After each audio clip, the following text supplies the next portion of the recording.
গল্পটি একটি প্রত্যন্ত গ্রাম শিউলি গ্রামের, যেখানে কয়েক বছর ধরে একটি ভয়ঙ্কর আতঙ্ক ছড়িয়ে পড়েছিল। ভয়ঙ্কর শুরু।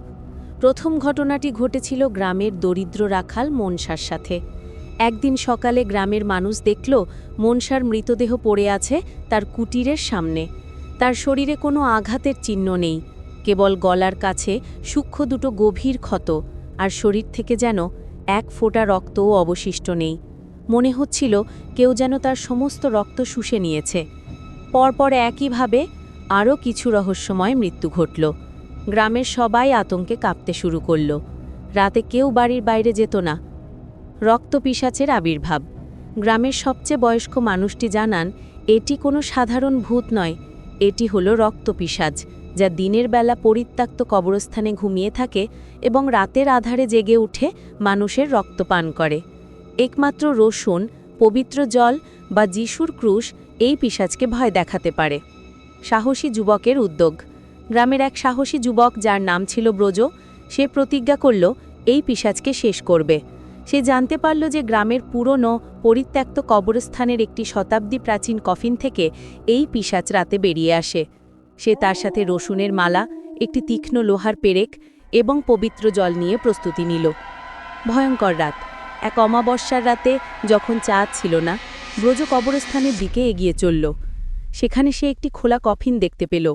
কফিনের ভেতরে থাকা মৃতদেহটির চোখ ছিল রক্তবর্ণ, নখগুলো ছিল পশুর নখের মতো ধারালো, আর মুখ থেকে বেরিয়েছিল দুটো দীর্ঘ ছেদন দাঁত।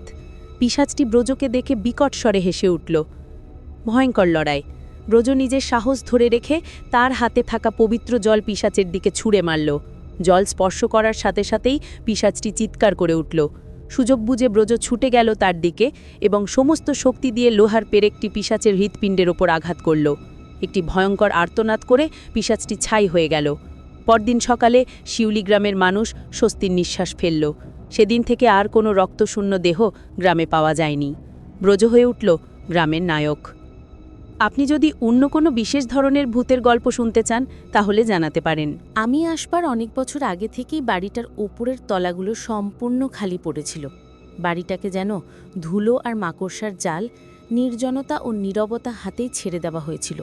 প্রথম যেদিন সিঁড়ি বেয়ে আমার ঘরে উঠলাম, মনে হলো আমি বুঝি গোরস্থানের ভিতর দিয়ে মৃত ব্যক্তিদের গোপনতাকে আক্রমণ করতে চলেছি। তরল পদার্থের মতো চটচট করতে লাগলো, গরম লাগলো।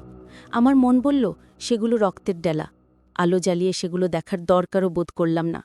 তারপরই দেখলাম কতগুলি অনুজ্জ্বল পাণ্ডুর মুখ, ঊর্ধ্বে তোলা সাদা হাত বিদেহী অবস্থায় বাতাসে ভাসছে। তারপরে অদৃশ্য হয়ে গেল।